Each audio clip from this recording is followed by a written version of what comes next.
You're listening to the new WCEG network on WCEGTalkRadio.com. Watch us live on your smart TV, YouTube, WCEG Network. I'm Myrna Taylor Ransom. I'm your show host for today's program. It's called For Your Good. We're the worldwide community empowerment group where we speak life into the community. Follow us on Twitter, like us on Facebook, and on Instagram at WCEG Talk Radio and at WCEG Network. Join in on the conversation. You can call in or Skype. The number 1-678-619-1402. Let us hear from you. You can ask questions, you can make comments, or just voice your concerns about things you've heard on the show. Today we are talking about heart health. Keeping your heart healthy is something that we must do to enjoy a long life, limiting the risk of heart disease. How to limit the risk of heart disease is the topic for your show today. And joining me for this discussion is Dr. Adlene McElroy. Thank you for joining us today. Oh, it's my pleasure. We're talking about heart health and how to limit our risks. So there are a number of things we can do. But let's first of all talk about some of the heart diseases that are prevalent in society today. Well, Myrna, talking about heart health issues is top on my list. Not only is it top on my list, but it is the number one killer globally. It has beat cancer out as number 2. It has beat chronic lung disease, number 3. The 4th killer down the line from heart disease is a stroke. The next is Alzheimer's. Which is really connected to They are very heart disease. connected, very connected. Then Alzheimer's disease, followed by diabetes, and chronic kidney disease falls in as number 6 globally. So heart disease now is number 1. It's number 1. The number 1 leading cause of death. Yes. In America. Yes. The leading cause of death and disability, and leading is costs the nation $3.5 trillion annually in care while recuperating or rehabilitating from any type of cardiac diseases. And as a heart patient, I know because the medication is expensive. Yes. Very expensive. $300 and $400 per medication. Yes. Yes. Which is totally unheard of. Yes. So you may have to make sure you have good insurance if you have any heart trouble at all. Absolutely. Right. Now there's a congestive heart failure. There's atrial fibrillation and things of that nature that are leading causes of heart diseases. Yes, there are a number of cardiovascular diseases that are grouped in terms of particular disorders of the heart and the blood vessels. And some of them include the coronary heart disease, which is a disease of the blood vessels that supply the heart muscle. Then there's the cerebral vascular disease, which is a disease of the blood vessels supplying the brain. Then there's a peripheral arterial disease, which is a disease of the blood vessels supplying the arms and the legs, followed by rheumatic heart disease. And the rheumatic heart disease damages the heart muscle and the heart valves from rheumatic fever, sometimes most of the time occurring as a child. And that's caused by some a streptococcal bacteria that is present during birth in the child. Then there's congenital heart disease, which is a malformation of the heart structure that occurs at birth. And then there's a deep vein thrombosis and pulmonary embolism, blood clots in the leg veins. And those leg veins are dislodged from the heart to the lungs to the brain. And it just passes right on through. Is that kind of like coronary heart disease? Yes. Which is of the veins? Yes. Yeah. Okay. Yes. Right. So then you have angina, which is pain or discomfort that happens when your heart can't get enough blood. That's right. Not enough blood, not enough oxygen. Okay. And so the blood tries to squeeze out the heart tries to pump out some blood and pump some life into the vessels. And many times it could be due to a clot or an embolus in the lungs, because the lungs and the heart is connected. And then you got heart failure. Yes, congestive heart failure. Congestive heart failure. Now that's what I suffer from. Okay. Congestive heart failure, which is serious, but it's basically no cure for it. You just have to manage it. That's right. I have a nephew who has congestive heart failure. Right. So it occurs in the youth throughout early adulthood. Yeah. And these problems can be managed. Yes, about medication, diet, and exercise. Right. I think about that every time I don't feel like doing my 2 miles a day. Yeah. Oh, wow. Yeah. I applaud you for sticking to that. I don't want to do it again. It's not the best feeling. A heart attack can really kind of hurt. Yes, so indeed. You really don't want to experience it if you don't have to. That's correct. Then there's rheumatic heart disease. Yes. And that's like if you have some acute fever? Yes, and it occurs a lot. Typically at birth, the baby has it and grows up into it as an adult. And then they relate that all to strokes. They relate all of these cardiovascular diseases to strokes. Right. Well, we know that strokes and heart attacks can occur simultaneously. When you have more than one chronic disease, for example, the diseases I read off to you, heart disease, cancer, chronic lung disease, stroke, Alzheimer's, diabetes, and chronic kidney disease. One thing this list did not indicate was high blood pressure. High blood pressure alone can contribute to strokes and heart attacks. Diabetes alone can contribute to strokes and heart attacks.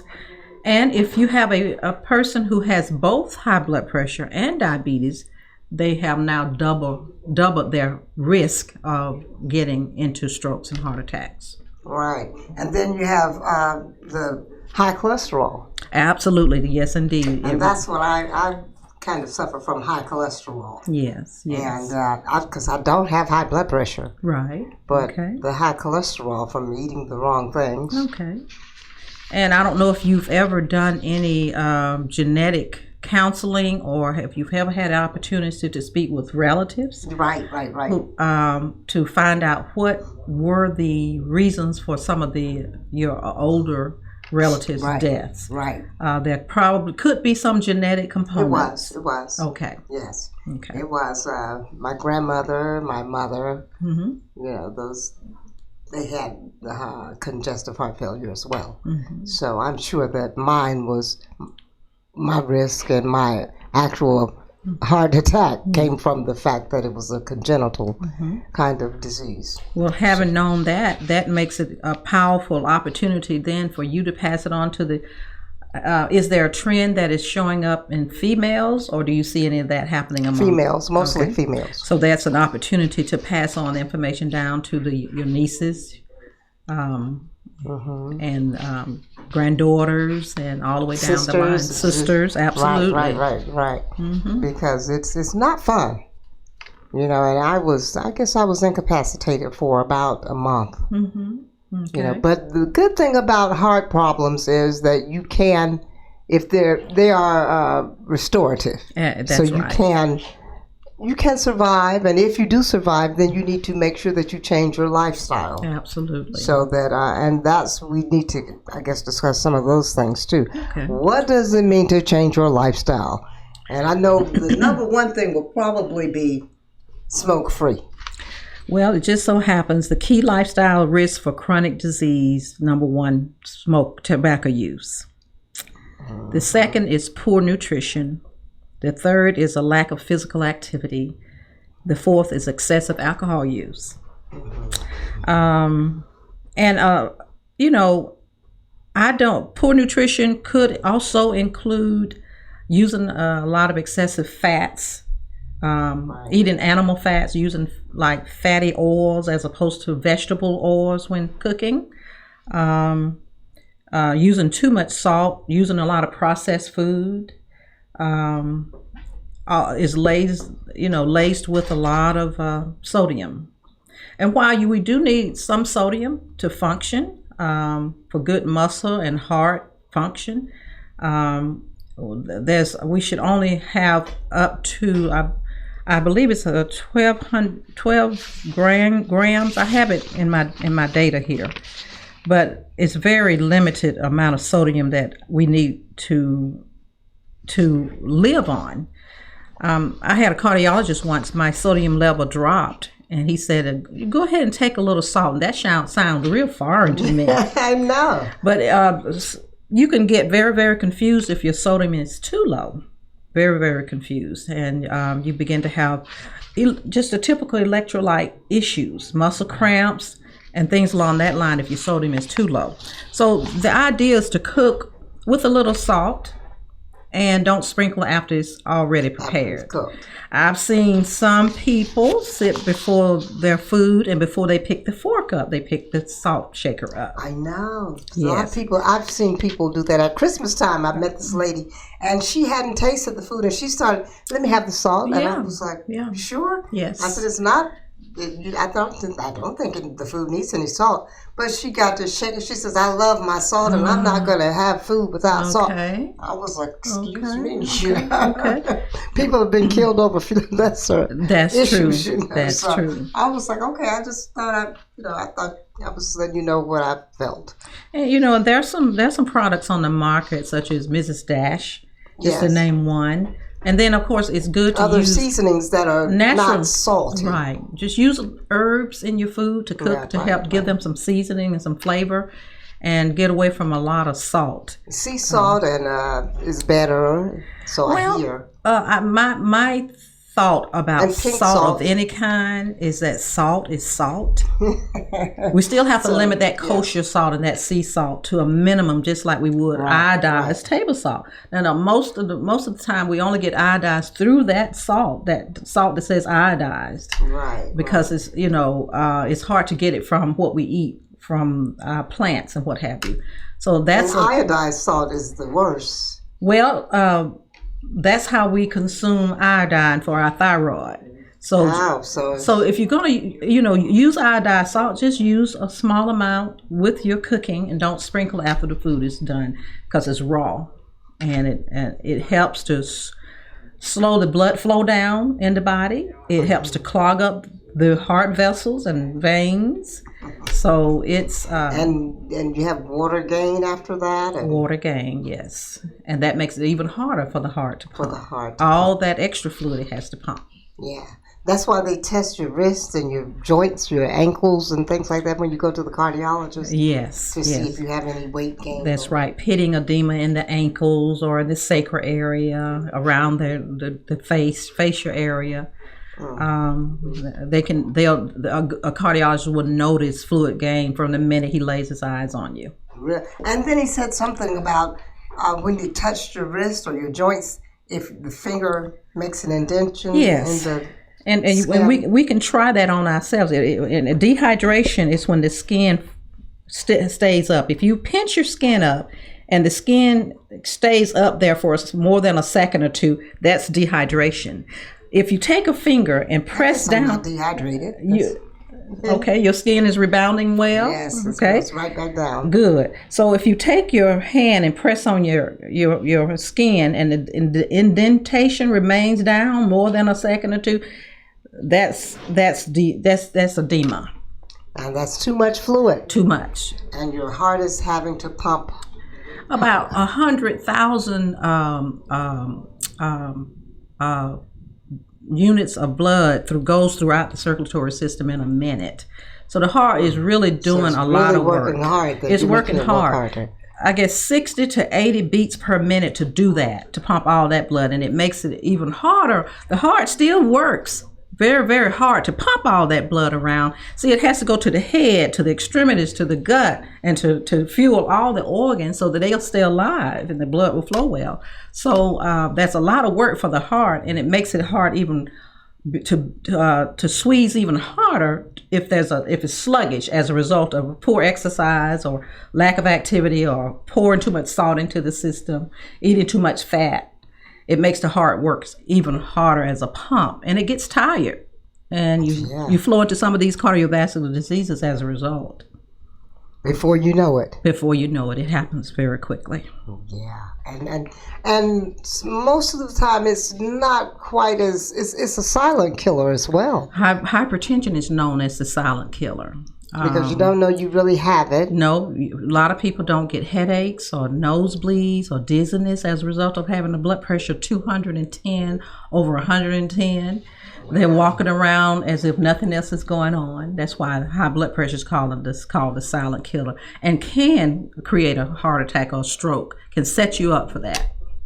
Right, and then if you have them both at the same time. That's right. It puts even more work on the heart. It gives us even a better reason to eat properly, exercise, and get the proper rest. Now, increased cholesterol, and there's the good cholesterol, and then there's the bad cholesterol. But it's basically a fatty substance. Yes, cholesterol is. That's right. That is carried around the body in the blood. Yes. So you can really not know, because I did not know that my cholesterol was high. I had never had it tested. And, so I eat a lot of candy. But I didn't know that it was affecting my cholesterol level. Yes. And it really does. Yes. So you have to be really careful about those things that you eat.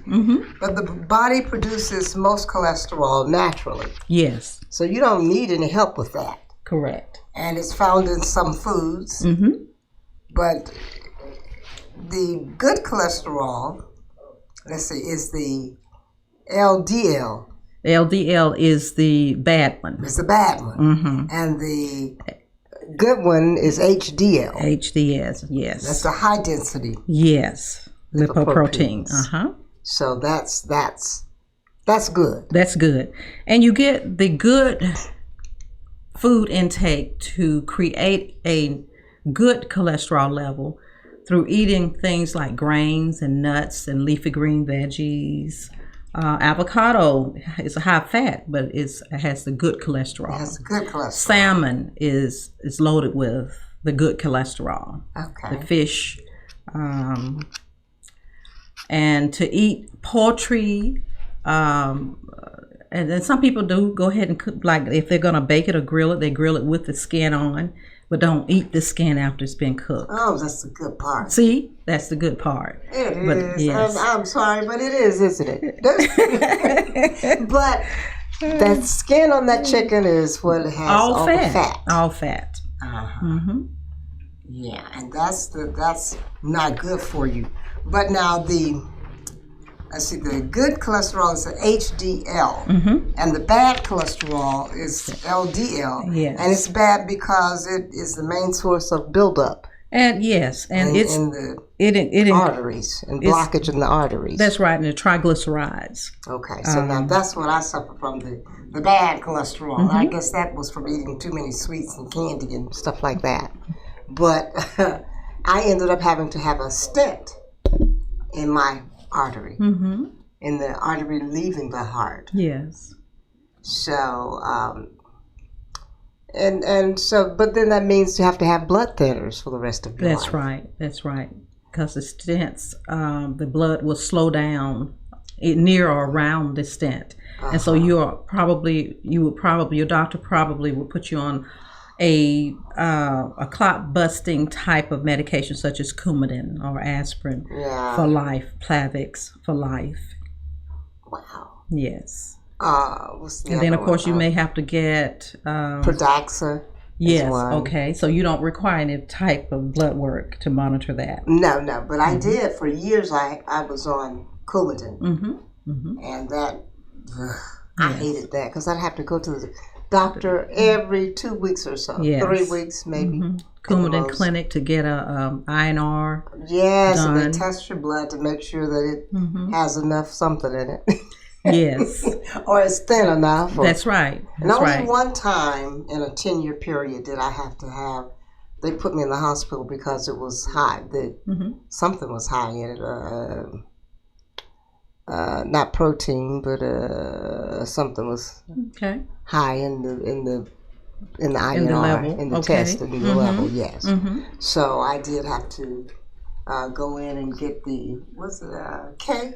Vitamin K. Vitamin K. Yes, it was turns too high. It was too high, so they had to turn that cascade around to kind of normalize it. Right. And I know it evidently is really and should be very concerning for people who have to take a blood thinner of some kind to keep their arteries and veins open, because when you think of having to go places, having to get in a car and drive, and the busy metropolitan city and how busy it is on the expressway, the concern of having an accident and maybe bleeding out and too bleeding much. out. Yeah. Yes. I imagine that is or if quite you on have to go people's to the mind. dentist Absolutely. and you have to go and have any kind of surgery or anything, you have to limit the blood thinner so that you won't bleed to death. And therefore you will get a cardiology clearance before that surgery or that procedure to make sure that level is normalized to a point of not bleeding too much. So again, the vitamin K to turn things around. Yes. And I was really upset because I didn't expect to have to go. When I had the INR, I didn't expect that they would hold me hostage. Basically, that's what happened. I was held hostage for a day, to just so that they could reduce that level of K in my bloodstream. That's right. It's the kind of thing you can't rush. Everything just has to work out on its own in its own time. Right. And no point in being too anxious about it. Which I've learned because I was really upset that I would have to go to the hospital again. Yes. But I guess it was for my good, as it was for your good. That kind of reminds me of the scenario of sometimes people wanting to take their flight to fly. They're going on vacation, say, and they want to take a flight to wherever they need to go, and they want to do it right on time. And so the pilot cruises out on the tarmacs and has to sit there for a couple of hours. But they are just ravaging to get in the air and get airborne and get on down with their vacation. Right. Yet there's something dangerous going on. Perhaps the landing gear has broken. Right. So it's kind of like that when you're dealing with your health. Just kind of settle into it, be patient. It's going to work out.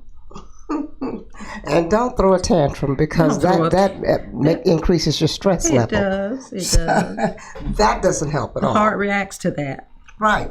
Anytime you're upset or going through any kind of trauma, absolutely, those things, you have to realize that it's all a part of life. All a part of life. And say a prayer. Say a prayer, calm your nerves. That's right. And try to get on with life, move forward. That's right. Get stuck and wallow in the depression of difficulty. That's right. Because things are going to happen in life, and you just have to come to realize that. That's right. Saved, Christian, atheist, whatever you are, things are going to happen in life. That's right. And so it's nothing you can do about it other than to treat it at the time it happens. That's right. And then maybe there are some prevention things. Yes. And we're going to move to talk about some of those preventive kinds of things that we can do to ensure that we keep our hearts healthy. Yes. As I said on our promos, take good care of your heart. Amen. So when you want to take good care of your heart, what are some of those things that we can do? Let's see. Let's go back to that. Okay. Some heart healthy tips that we can kind of discuss and make sure that we put into practice so that we have healthy lifestyles. Yes. Well, I think when we wake up every morning, it's a good idea to just do some stretching to kind of get ourselves in a frame of mind. Okay, this is going to be a positive day. I will win this day. I will not fail. Right. So get ourselves some positive affirmations. Absolutely. Get in the right frame of mind because things will happen. That's right. Yeah, so you have to kind of get in the right frame of mind.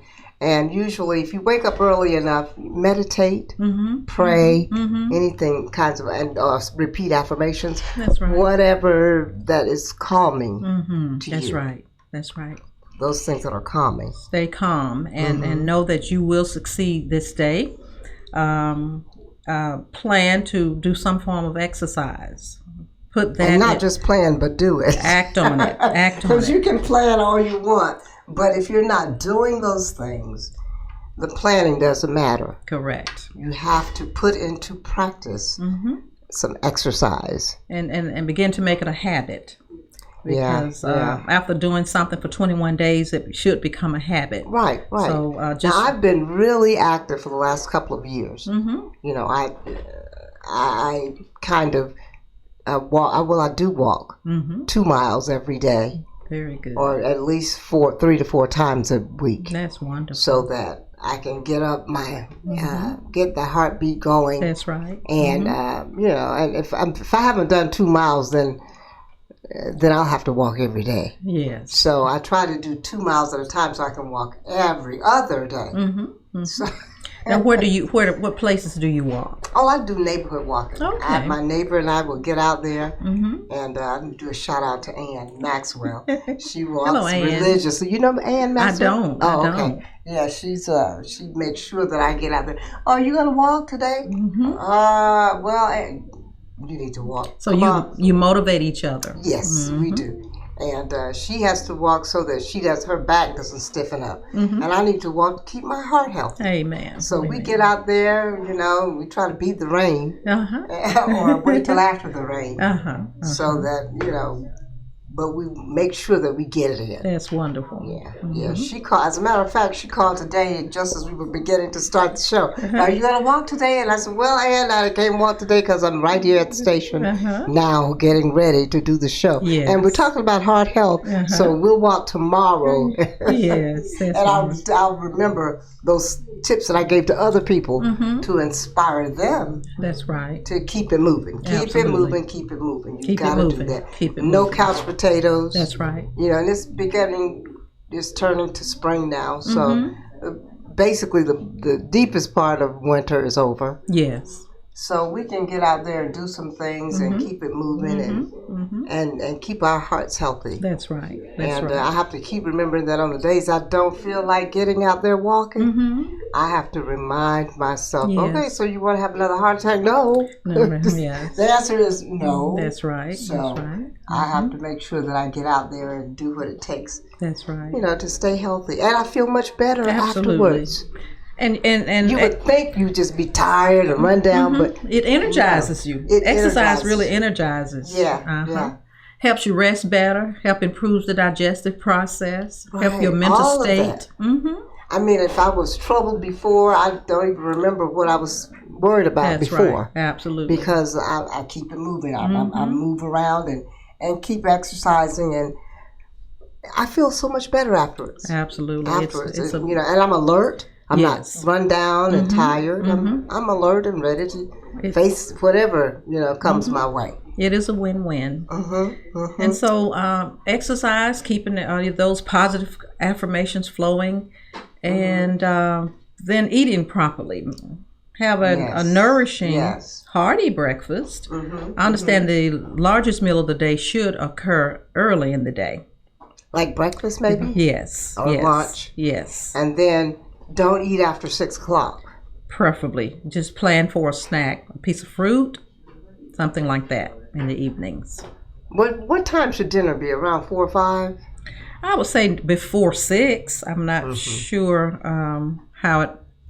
It's amazing if you don't eat after 7, you actually begin to lose weight.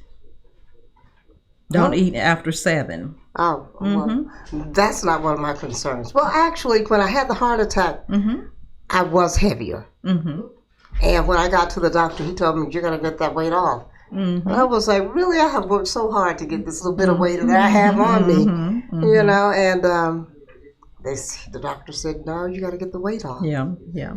And I'm looking at him going, but you know. Now, speaking of weight, I have a chart here that talks about the body mass index and the risk BMI. The risk of being overweight.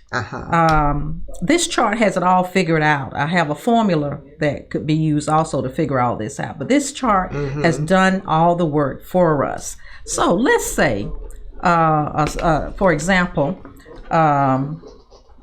a person with a height of 5'7", for example, who weighs 150 pounds, we can move right over on the chart and see that if a person who's 5'7" who weighs 150 pounds will have a body mass index of 24, which according to this chart puts them in the green, meaning they run less of a chance of having a heart attack or a stroke by staying within the ideal body weight for them, for their height and weight.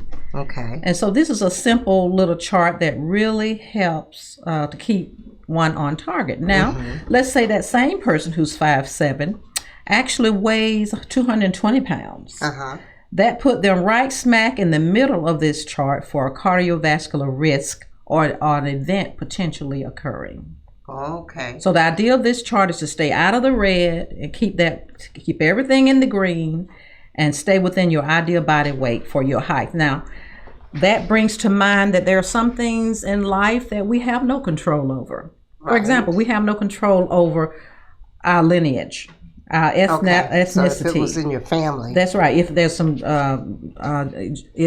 some genetics going on, you had nothing to do with that. You may be actually adding to the problem by not knowing what to stay away from. But there's nothing you can do about your race, your age, and sexual orientation, in which I'm referring to that just to stay from all the stickling stuff. The sexual orientation you were at the time of birth. You have no control over whether you would be born a boy or a girl. So there are some things that you need not worry about. There are some things you can't change. That you can't change the genetics. But once you know a way to improve, then you focus on the positive. You're supposed to do. Once you know better, you should do better. You should do better. So there are some things that we cannot control, such as your age, your sex, your genetics, and all of that.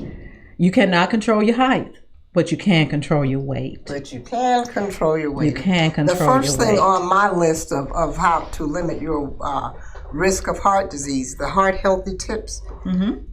Slim down. Slim down. I like that. That's what the first thing they had on my list was. Slim down. Slim down. Now the next thing they had on here was have sex. That's activity. That's okay. So I was wondering where that fit in there, but it's the activity of it all. Somebody has a sense of humor, though. That's right. Engage in hobbies. So now hobbies could be. My hobby is making jewelry. So if that doesn't take a lot of energy, though. It doesn't take a lot of movement, really, because you're working with the fine motor skills in combination with the mental. So I guess that will help. That's part of it, I guess. But let me see, what else? What else do they have here? Which I thought was really okay. Here we go. Listen to music. I guess that helps, huh? Yeah. It's relaxing. It is relaxing. It's not movement or motion, but it is relaxing to listen to music. It is. And then you got, let's see, then they start laughing.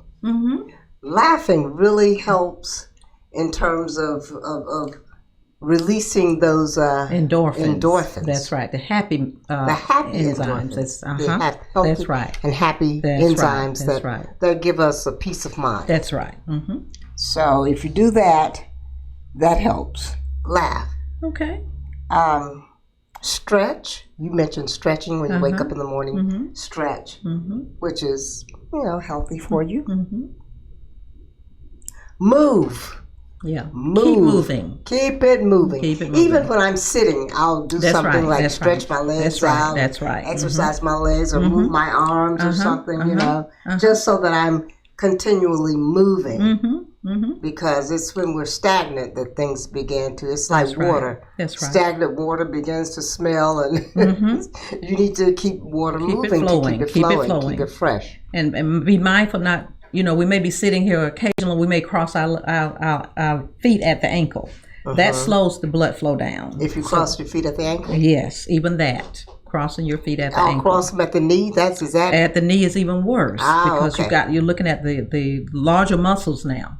Okay. The calves and the thighs. Yeah, so if you're crossing your legs, and remember that decreases your blood flow. That's right. So you have to just keep moving. Keep things moving. Keep things moving. Yeah, yeah. And limit our intake of pizza, huh? I'm just messing with our producer right now because she just walked in with pizza, knowing we can't have any. Not that we really wanted any, because we know we're watching our health, heart health today anyway. Okay, it says know your numbers. Now, what is that? Was that what we just went over with the? Yes, that could be an body? example. The body mass index. That's a number you want to know. Okay. Say for an example, an individual that's 5'7" and weighs 165 pounds, their BMI would be 26. That means that's good for them because they're in the green. They're not in the cardiovascular stage. Okay, let's see. What else do we have? Eat fish. Yes, loaded Fish with is protein. good. Loaded with protein. And all that good HDL that our body needs. Okay, all right. Avoid salt. We talked about that. Eat chocolate. Really? Dark chocolate. Dark chocolate. Dark chocolate. Oh, I found some dark chocolate last week. Somebody gave to me, and it was absolutely awesome. Yes. It was dark chocolate with caramel inside. With caramel inside. Oh, Wow. it was wonderful. It was absolutely wonderful. And the dark chocolate, I could eat more of it because it was dark chocolate, which is heart healthy. Yes, it is. Here's one I don't like. Do housework. Here again, stand moving, But it's keeping movement. it fluid. Yes, yes. Have breakfast, and we talked about that. Yes, yes, Eat nuts. yes. Nuts are good. Nuts are good for you. And get the kind that are not unsalted or lightly salted. Lightly salted. Preferably not salted. Not salted or light salt. At least. On nuts, if you're going to eat the minimum, nuts. yes, yes. Yeah, that sounds good. I like to roast peanuts. Roast. I like to boil peanuts. Yes. Roast peanuts. Yes. Now, that's not possible if you have diverticulosis or diverticulitis. Nuts and kernel corn and little pieces of anything could get into those little pockets and create agonizing pain. Yeah. And create a trip to the hospital or emergency room. Okay, so but eat nuts in moderation. But you can eat nuts. How about this one? Have fun. Oh. That sounds good. That's good medicine. Yes, having fun. Laughing and fun. Absolutely. Having fun. Those are good answers to keeping your heart healthy. Absolutely. So stop frowning so much. A state of mind. Yeah, yeah. Stop frowning so much. Have fun. Relax. Enjoy life. That's right. Because everything you go through is a part of life. It is. Just a part of It living. is. It is. So it helps if you really just relax and have fun. Laugh a lot. Laugh a lot because we don't know when we're going to get hit with some bad news. Right. So we might as well keep it on the light side. Yeah, yeah. Interval train. What is that? Interval train. Could that be referring to like some type of exercise or training? I'm not sure. It doesn't really Interval say. train. Interval train. Okay. Training every now and then for something, or it sounds like it periodically, as opposed to your routine activity, do something a little bit more different, a little bit more strenuous. Like if you don't swim but you walk, go swimming every now and again. Yeah, yes, switch it up. Okay. Avoid fat. Now that's eating that chicken without the skin on top of it. That's what that means. Watch those big meals around holidays, which are laced with fat. If you're gonna make that dressing taste good, it's got to have a lot of fat in it. And so no one thinks about limiting maybe fat they put in it, but maybe limit the amount you eat. The portion sizes. Right. A small saucer of food. As opposed to a large plate that's stacked up An with inch lots of or cranberry more. sauce. Yes. Think about palm size, whatever you eat, little portion sizes. Palm size? Palm sizes Wow. of green beans, or eat 2 or 3 green veggies or veggies. Cook them with turkey as opposed to that ham hock. Well, ham hock is loaded with fat and salt. So, Right. yeah, So you smoke turkey or use whatever else you might use in lieu of. yes, or some type of herbs, and watch the broths that you buy from the stores. Read the labels and make sure and look at the sodium content. You can buy natural broths now to help to flavor your meals. I use a vegetable broth. Vegetable broth, beef broth, a chicken broth, but low sodium or no added salt. And read the label and make sure it doesn't go over. And then on top of that, don't add extra salt while you're cooking, because it probably has some built-in salt as a preservative. Right. Everything that's prepackaged, processed like that has extra preservatives in it to increase the shelf life of it. So definitely read the labels. Right. And that's the other thing, preservatives. You have to make sure that you eat more naturally grown foods than preservatives. Yes. A lot of communities are now getting into community gardens. I know. And that is so I good. see a lot of them between my house and my church. There are at least 3 gardens that I see, and the government is subsidizing these gardens. Yes, isn't that wonderful? Yes, it is. It's a good habit for people. And this one guy that I know, he is now raising bees on his little garden farm. Oh, okay. Yeah, They pollinate. They pollinate, and he gets the honey. Ooh, okay. And he also makes propolis, takes the propolis. Now that's one of the things that the bees make that they put in their hives to hold the hives together. It's a natural protectorant. And it also eliminates infection. Wow. And I was doing some research on the propolis because the bee makes it, and I was like, well, okay, honey is good, but you mean to tell me there is something else that's naturally good from a bee? How about that? And there is, and I was looking last week at TV, and they had a commercial that came on talking about how propolis helps with hair shine and growth, and it keeps your hair from breaking. Well, I was like, really? Well, So that's something kind of new that is coming out of stuff that we already have. Like I said, God has already given us yes. what we need to survive on this earth. That's right. And basically, we just have to look at it and see what we have to, what we do with it. That's right. And how but it fights infection. If you have a scratch and you put the propolis on there in a day or 2, it heals. Wow, I have to do some more research on that. Yeah, I did. I Googled it before the show, and it actually is a natural protectorant and infection fighting. Wow. It says in some cases it can cure herpes. Wow, that is worth looking into. Some types of cancer and different things like that, but it naturally fights infection.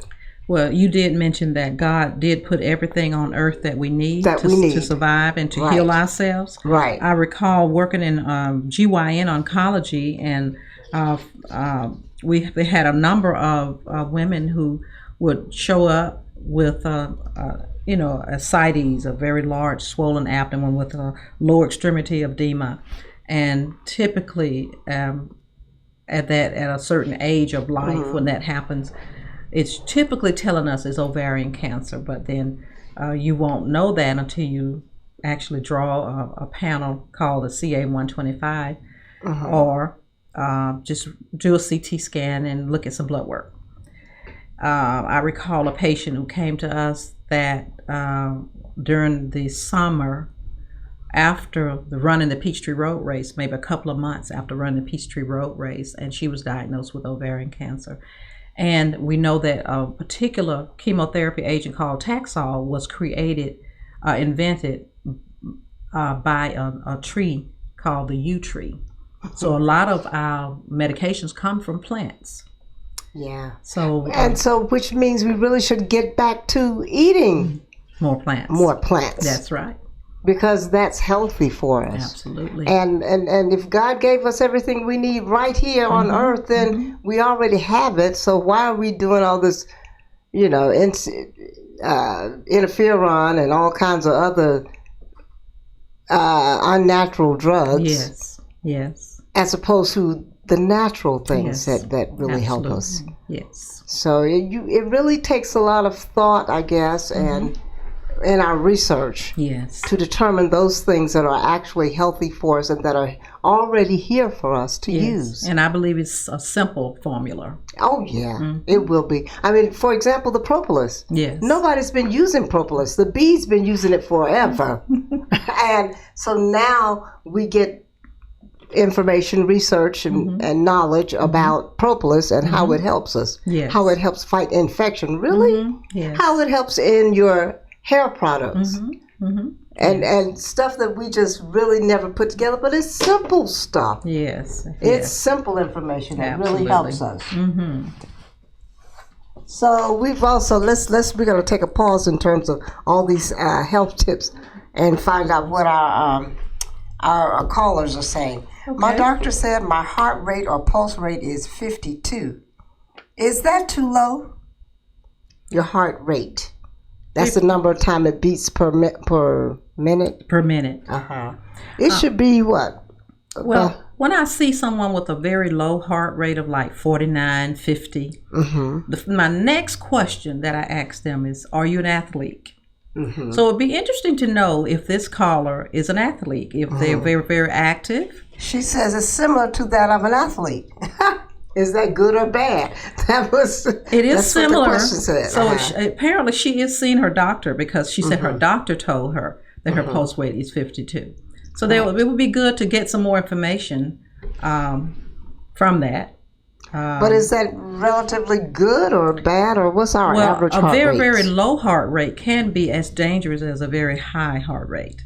It just depends on the reason for it, the nature of it. Now, when we say high, we're talking anything 72 closer to 90, 80. 80 is good. From 60 to 80 is really good. And when it begins to get closer to 90, we're in danger. In the danger zone. And so below 60 is a little risky? It's very risky. A person can be driving along and collapse. I mean, just completely fall out. I've known somebody that did that in a car. It could be that they also have an arrhythmia or an irregular heartbeat, which is dangerous in that the blood gets very sluggish as it goes to the heart. If the pulse gets too low, there's a chance for blood clots to set up. The blood is so accustomed to flowing really fast, and when it gets slower, when the heart rate gets really slower, the blood clots can occur. Because the heart is so accustomed to flowing through the channels very, very quickly, and when it gets sluggish, there's a potential chance of a blood clot.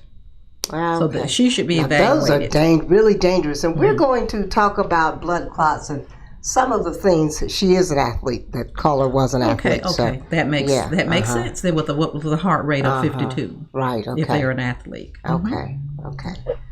Because the heart is functions very maximally when you are exercising. It works better as an organ. The heart works better as an organ when you exercise, when you have some activity. It's a healthier heart when you're active. So she's probably just fine. She's probably just fine. I understand she is an athlete, so that makes sense. Okay. Yeah, well, that's good. And she needs to just keep being active. Continue to be active. Because you notice a lot of athletes, once they retire from the NFL or the NBA, they actually end up gaining weight and they're bigger and bigger and bigger. And I guess their heart rates are really slowing down at that point. That's right. So it's not good to slow down. Make sure that we keep active. Stay active. And keep it moving, as they say. Yeah, absolutely. But let's see. Some of these other things. And this one is really funny. Enjoy the ride. Absolutely. So that's the ride of life. The ride of life. Enjoy your ride. So find joy. I have a brother that whenever I do call him and we have a conversation, he said, "Well, I'm doing great. I'm above the ground today. You know, every day I wake up, I'm above the ground. It's a good day. It's a good day." Yeah, that is good. Once you're above the ground, That's make sure right. you stay above the ground. That's right. That's a good thing. What I keep getting rid of that information that I was using. Here we are. Lift weights. Now, lifting weights is strenuous. Yes.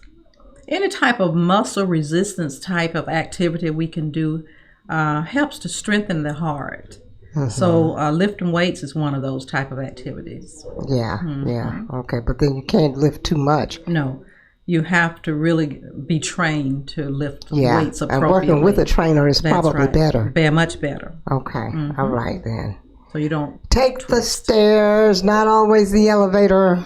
Yes. Take the stairs. That's right. That's right. And that's one of those. Well, because by the time you do 2 or 3 flights of stairs, you're out of breath. Your heart rate is up. That's right. I had an opportunity on Monday to take my sister to the doctor, and I could not park in the same parking lot that I was accustomed to parking in. Had to go across the street.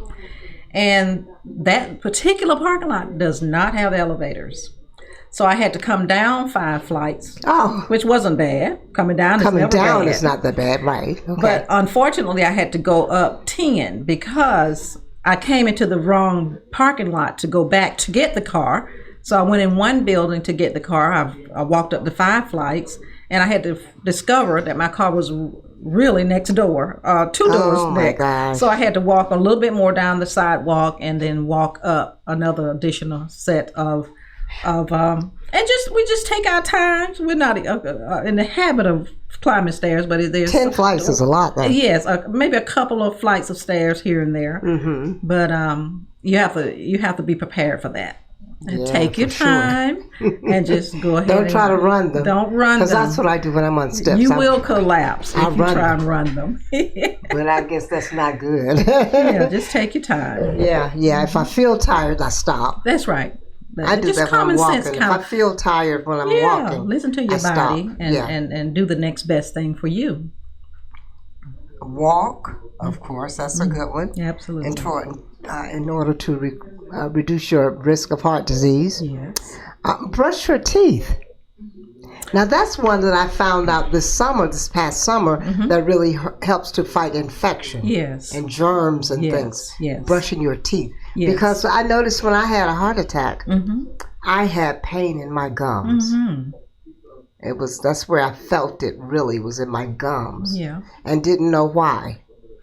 And supposedly you don't have gum disease. No. Because the bacteria around the gum gets into the heart valves. Yes. So that's another reason to brush your teeth. Yes. And gargle and make sure you kill as many germs as you possibly can. Because everything within the mouth is systemic. There are blood vessels underneath the tongue, for example. And everything that we absorb in our mouth gets immediately sent to the heart. Nitroglycerin tablets. Because of the blood flow. That's right. It's an immediate bloodstream entry right under the tongue. Under the tongue. That's right. So that goes immediately to the heart. So therefore, any infections or bacteria in your mouth goes immediately to the heart valves. And then last but not least, find your happy place. I love How about that? I love that. Find your happy place. Now that could be anywhere, doing anything but those things that make you happy. That's right. Those things that make you happy. Yeah. In this life, we must find something, more than something that will make us happy. And it's not going to be someone. Correct. It's going to be something that you do that you enjoy. That's right. And that makes you happy. That's right. So it could be anything other than some person, because that some person is not going to last in terms of making you happy. That's right. See, that person is trying to find some happiness too. That person is trying to find it and typically it's not another human being. Right. It's within you. It's within you. You have to have that inner joy. That's right. Because there's nobody around you that person won't be around you 100% of the time, even Right, if you right. do acquire some happiness. Mhm. But to learn to find that inner peace, Right. that inner joy, that inner Right. happiness. The one that the world did not give to you. That's right. Come on now. That's the one. Yeah, that's the one you need to find. That's you know? right. Because we're with Yeah. ourselves 24/7, and so Right. we might as well find some personal inner peace within our own space. Right, right, right. Okay, well, we're going to take a break here, and we'll be back and finish our discussion on healthy hearts and how to make sure we reduce our risk of heart disease and heart failure by doing simple things in life and by enjoying life, as our research said, enjoying the ride. So, and that's enjoying the ride of life. We'll be back. I'm Myrna Taylor Ransom, and with me, Dr. Adlene McElroy. We'll be back to discuss more heart healthy tips on For Your Good.